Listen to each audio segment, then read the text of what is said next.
Hello, freedom fighters. Hi, freedom fighters. Hello, I am Belinda, and this is the amazing Stacey, and we are Positive Property. Here we are, same bat time, same bat channel, and we've got an interesting topic tonight. Yeah. Tell us the wonderful topic for tonight for our lovely Facebook listeners. Okay, we're looking at the 5 mistakes the first home buyers make when they're starting on their investing journey. Now, that's a good one. That's a good one. Absolutely. So, guys, the whole idea is, I suppose the most important thing is, being Let us know if you're live too. Oh, yes, that's how we should start. Live. Live. Love it. Awesome. I only did the last live last week. So guys, let's start with the 5 mistakes. So if you are looking at purchasing your first home or investment and you're kind of on the fence, and there is a lot of people that come to us, and I know Stacey as well, when we interview people and do strategy sessions, and their biggest they're on the fence, sitting on the fence, working out whether they should get their first home or should they invest. We'll talk about that after, but let's get stuck into the 5 mistakes. So let's ask the question first, see if anyone can guess them. So for a start, who here, what do you think one mistake is that you could make possibly when you're first looking at investing or looking into getting into that first home? Excellent. I like the way you think. Let's put some questions in there or some answers if you want to kind of jump in and think, what's your opinion on this topic? We're going to start with number 1, so we'll give you one, and then hopefully you can come up with one in the meantime. But the first one is what? They go straight to the bank to get their loan. So, guys, there's a reason why we've got the 4 richest banks in Australia, or even 5 richest banks. Look, they're not really here to help you. They're a business, and that's fine, and that's all good. But the reality is, if you want to take control of your finances, you've got to always look at other options. And the challenge with banks is, if you go to a bank and you get rejected, you might not get a loan for another 3 years because your name's down. Yeah. You've got a big black cross on your name, and you got to wait, which can really hold someone back. So what should we do instead? What should we do instead? We should go to a broker. A broker, absolutely. And the great idea with a broker as opposed to a bank is they're on your side. And they're going to have a conversation with you before you get to go to the banks and ask that question. Correct. And, they're there to work with you and work on what you want to achieve. But also, there's hundreds of lenders out there, guys. Hundreds. And I always say, if you were going to buy a brand new car or or used car, would you shop around? Yeah. Now, why wouldn't you do it with your finance? Exactly. That's the question. Because they're friends with the lady at the bank. That's why. That's why I hear most of it. It's because you're friends. And same, with anything, you're friends with them doesn't necessarily mean that it's the best choice for you. And that's really what you've got to think about at the end of the day. Also, a broker's going before submitting, they're not going to submit any documents until they find out which bank is going to give you the best deal. So absolutely. And also, when you shop around, you might come back with a couple of different options. And what you've got to look at, how does that help you regarding your long-term goals financially? People kind of forget that they're too busy. I want to buy a property, but they don't think about, okay, once you get the property, what's the next step after that? And by having a broker can really kind of help you achieve that long term. We have a couple of other suggestions here too, Belinda, after that one. Let's bring them up.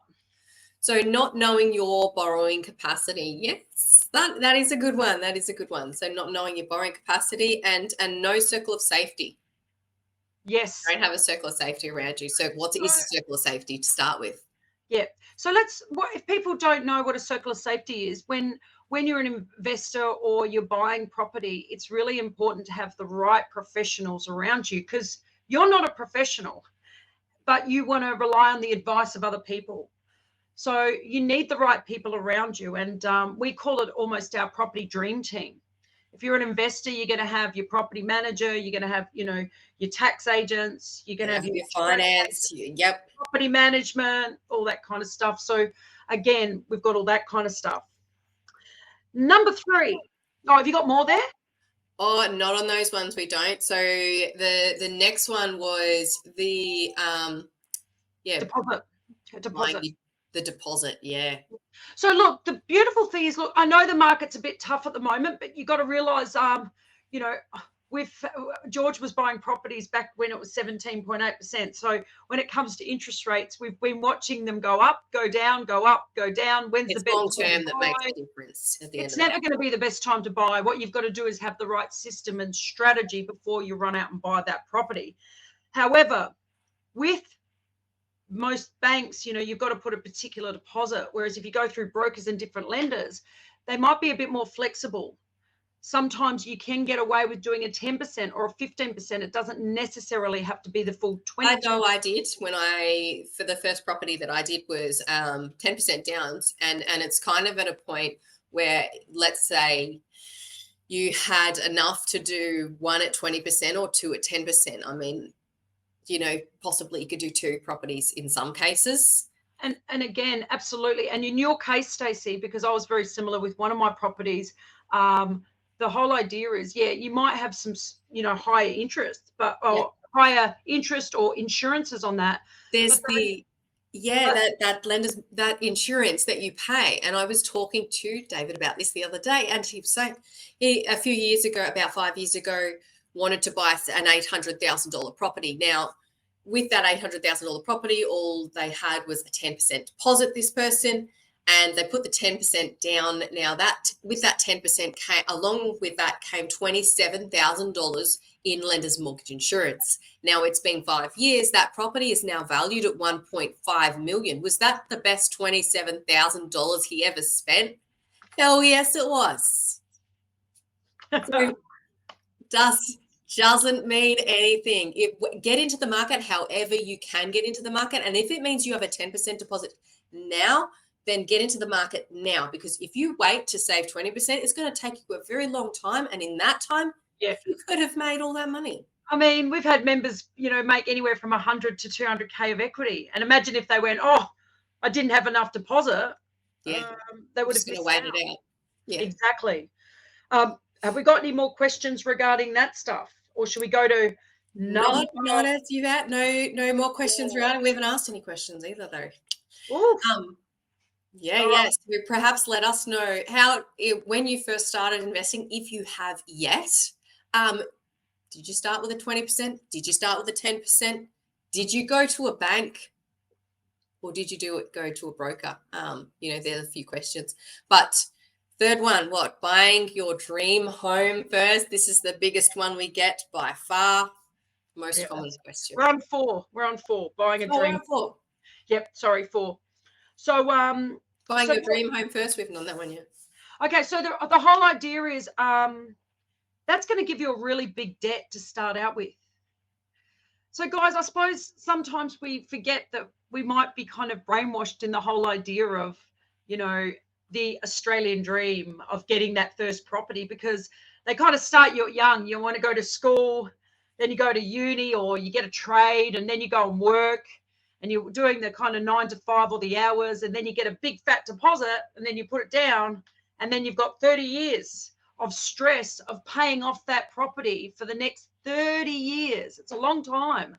And then the other part to that coin is a lot of people worry about the amount of rent they're paying now. So they're saying, hey, but we're paying somebody else's mortgage anyway, so we may as well be paying our own.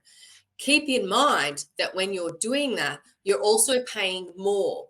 So you're going to be paying not only more to keep that property, but you're also going to be paying for your rates, your water, your insurance, and everything that comes with owning that property. So you're going to have a fair difference between what you would pay now in rent to what you would pay if you owned that property. Yeah, that's right. And, you know, the whole idea is people get caught up in these 30-year loans, and then they get to the end of it and say, hey, geez, I don't have much left in my super.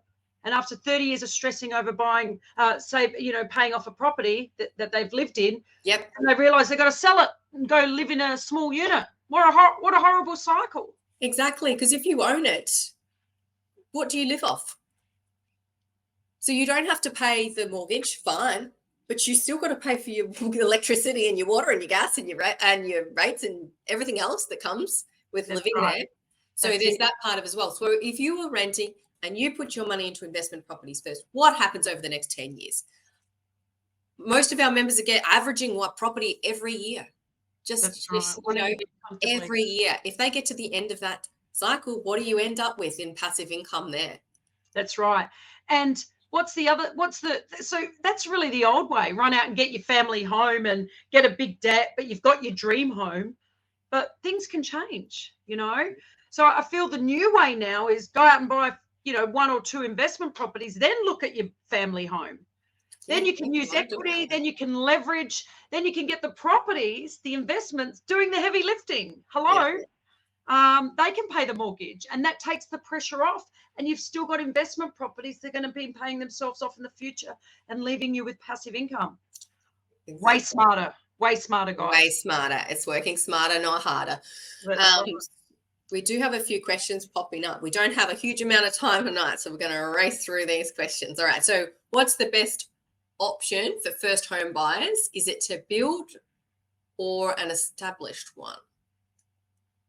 That you're talking about using your first home buyers? Is that if that's what you're talking about? Don't do it. Yeah, don't do it at all. Because it's someone called Des. So look, you're on the wrong medium here. We don't want to get options for your first home buyer. We're talking about the 5 mistakes. 5 mistakes is first home buying. So if you went and I know that you can get like a $10,000 grant from the government to get your first home buyers, but what can you get when you buy a new property, Belinda? Oh, you're going to get 10 years. That's an investment. More than that, you get more money owning an investment property from the government than you do if you go and buy your own place and use your first home buyers. So then you start getting your tax back. Then you start building equity. Then you've got all the bills paid. It doesn't matter if there is, George coined the phrase back on Channel 9 when he was interviewed on the Today Show talking about investing. He said, rent vesting, and that was a while back. He coined that phrase. He actually got on national TV and said, there's nothing wrong with rent vesting. And I know because George did it. George did it. I do it as well. Yeah. Hello. There's nothing wrong with renting where you want to live and buying where you're going to make money. Simple. Okay, Belinda, you still rent. How many properties do you have? So your properties are basically paying for where you rent. Am I right? I rent, but I'm a rent investor, so my properties pay for my rent. So as far as I'm concerned, I'm not bogged down. And you can think about it this way: you can live in a much nicer place. Yeah, that's right. So I live in a lovely penthouse. I'm going for my 7th property, and they're all positively geared, all paying themselves off. And the beautiful thing about it is I'm happy to rent.